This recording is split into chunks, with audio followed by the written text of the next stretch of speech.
Walaupun dalam Kisah Para Rasul pasal 6 Stefanus disebut sebagai orang yang penuh iman dan Roh Kudus, namun ketika melihat pidatonya dalam pasal 7 muncul persoalan logika yang sulit diabaikan, karena beberapa pernyataannya tampak tidak selaras dengan catatan dalam Perjanjian Lama. Misalnya terkait sejarah para leluhur, urutan peristiwa, dan detail tertentu yang berbeda dari teks asli Perjanjian Lama, sehingga menimbulkan pertanyaan wajar, jika seseorang benar-benar dipenuhi Roh Kudus yang diyakini sebagai sumber kebenaran ilahi, mengapa masih terdapat ketidaksesuaian faktual yang justru menyerupai kekeliruan manusia biasa? Dan dari sudut pandang akal sehat hal ini, memunculkan dugaan bahwa pidato tersebut lebih merupakan interpretasi atau pemahaman pribadi yang tidak sepenuhnya akurat, dibandingkan wahyu yang benar-benar terjaga tanpa kontradiksi. Agar mudah dipahami berikut ini pendapat Notebook LM.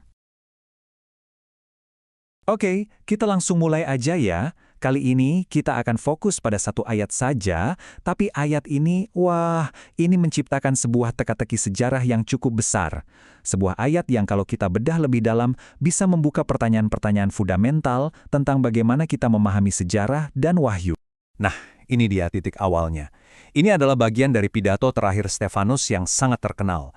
Dia membuat sebuah klaim yang kelihatannya sangat spesifik dan jelas, Tuhan memanggil Abraham di Mesopotamia. Dan yang paling penting, ini terjadi sebelum Abraham tinggal di Haran. Disinilah misterinya dimulai. Soalnya, kalau kita kembali ke kitab sumbernya, yaitu kitab Taurat, narasinya kok kayaknya agak beda ya. Dan ini bukan cuma soal detail kecil loh. Ini menyangkut inti persoalan, catatan mana yang sebenarnya menjadi dasar ceritanya. Sekarang, biar jelas, ayo kita jajarkan buktinya. Kita akan bandingkan langsung kedua catatan ini, side by side, supaya kita bisa lihat persis di mana letak perbedaannya. Nah, lihat deh. Ini dia kontradiksi utamanya. Versi Stefanus bilang panggilan dari Tuhan itu terjadi sebelum Abraham menetap di Haran. Sementara versi Taurat secara eksplisit bilang Tuhan baru bicara kepada Abraham setelah mereka sampai dan tinggal di sana. Ini bukan cuma beda tipis, ini urutan kejadiannya benar-benar terbalik. Oke, mari kita petakan versi Stefanus dulu. Jelas banget kan, panggilan dari Tuhan adalah kejadian nomor 1. Peristiwa inilah yang jadi pemicu seluruh perjalanan Abraham dari Mesopotamia ke Haran. Panggilan itu adalah penyebabnya. Nah, sekarang kita bandingkan dengan lini masa Taurat. Urutannya beda total. Perjalanan dan menetapnya di Haran itu terjadi duluan. Baru setelah mereka resmi jadi penduduk di sana, panggilan Tuhan itu datang. Jadi di sini panggilannya bukan pemicu perjalanan ke Haran, tapi pemicu perjalanan dari Haran. Dengan adanya dua versi yang bertolak belakang gini, tentu saja banyak orang yang mencoba mencari penjelasan untuk mendamaikan keduanya. Sekarang kita masuk ke fase investigasi. Kita akan lihat teori-teori yang paling umum diajukan. Ini dia argumen yang paling populer. Idenya adalah, meskipun firman Tuhan di Kejadian 1-2 itu ditulis setelah mereka sampai di Haran, kejadiannya sendiri sebenarnya terjadi jauh lebih awal di Mesopotamia. Mirip adegan flashback di film gitulah. Tapi, kalau kita lihat analisis sumbernya, teori ini punya kelemahan. Dalam bahasa Ibrani aslinya, sama sekali nggak ada penanda linguistik yang kasih sinyal, ini kita lagi lompat ke masa lalu ya. Jadi, menganggapnya sebagai kilas balik, itu lebih terasa seperti kita memaksakan sebuah interpretasi biar ceritanya nyambung, bukan berdasarkan apa yang benar-benar tertulis di teksnya. Oke, kita coba kemungkinan lain. Gimana kalau Stefanus itu sebenarnya nggak mengutip Taurat secara langsung? Mungkin dia merujuk pada cerita-cerita lisan atau tradisi yang waktu itu lagi populer di kalangan masyarakat Yahudi. Nah, ini juga jadi masalah. Soalnya, kitab Kisah Para Rasul itu diposisikan sebagai catatan sejarah. Kalau klaim sejarah di dalamnya ternyata cuma berdasarkan tradisi lisan atau katanya-katanya, statusnya jadi berubah dong. Itu bukan lagi laporan fakta, tapi jadi penyampaian sebuah tafsir teologis. Batasan antara apa yang tertulis di kitab suci dan apa yang jadi komentar lisan jadi kabur. Dan ini membawa kita ke inti argumen dari analisis sumber kita. Ada sebuah kerangka berpikir yang bisa banget bantu kita memahami masalah ini lebih dalam, yaitu perbedaan antara apa yang disebut wahyu primer dan wahyu sekunder. Pertama, wahyu primer. Gampangnya, anggap saja ini adalah data mentahnya, teks asli yang jadi fondasi. Firman Tuhan yang tercatat apa adanya di dalam Taurat. Lalu yang kedua, ada wahyu sekunder. Nah, ini adalah segala sesuatu yang datang setelah teks primer, tafsiran, tradisi lisan, khutbah, dan lain-lain. Semua ini dibangun di atas teks primer tadi. Mereka bisa jadi penting, tapi statusnya adalah sebagai komentar, bukan sebagai teks aslinya. Nah, biar lebih kebayang, ini ada analogi yang pas banget. Anggap saja Undang-Undang Dasar itu wahyu primer, sedangkan putusan Mahkamah Agung atau Mahkamah Konstitusi itu adalah wahyu sekunder. Putusan itu sah dan mengikat, tapi tetap saja itu adalah sebuah interpretasi, bukan bagian dari naskah asli Undang-Undang Dasarnya kan?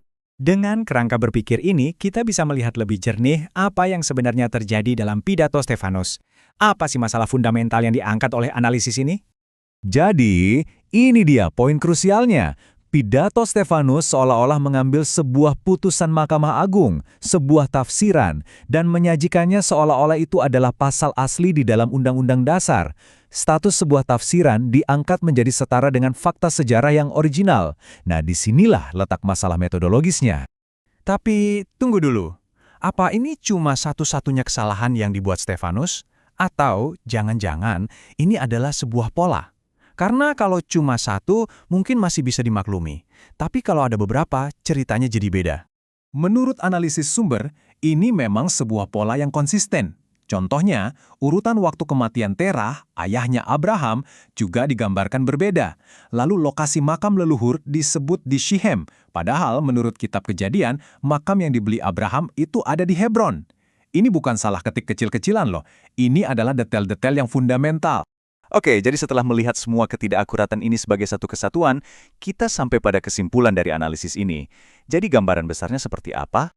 Kesimpulan yang ditarik adalah, tujuan pidato Stefanus itu sebenarnya bukan untuk memberikan kuliah sejarah yang akurat kata per kata. Pidatonya ini lebih bersifat retoris dan teologis. Sejarah dipakai sebagai alat untuk membangun sebuah argumen iman yang kuat untuk para pendengarnya saat itu. Tapi, penulis analisis ini nggak berhenti di situ. Dia mengambil satu langkah lagi yang sangat provokatif. Dan penting untuk kami tegaskan ya, kami di sini hanya melaporkan argumen dari materi sumber. Tujuan kami adalah untuk menjelaskan argumen dari sumber tersebut seakurat mungkin, bukan untuk mendukungnya. Jadi, si penulis membuat perbandingan. Di kitab Kejadian, Tuhan itu berbicara panjang lebar, sampai 11 ayat, kepada Kain setelah dia membunuh Habel.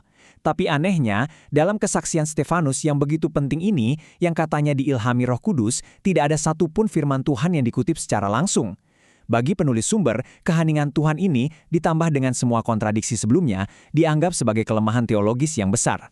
Nah, berdasarkan analisis inilah, sumber tersebut menutup argumennya dengan pernyataan verbatim ini.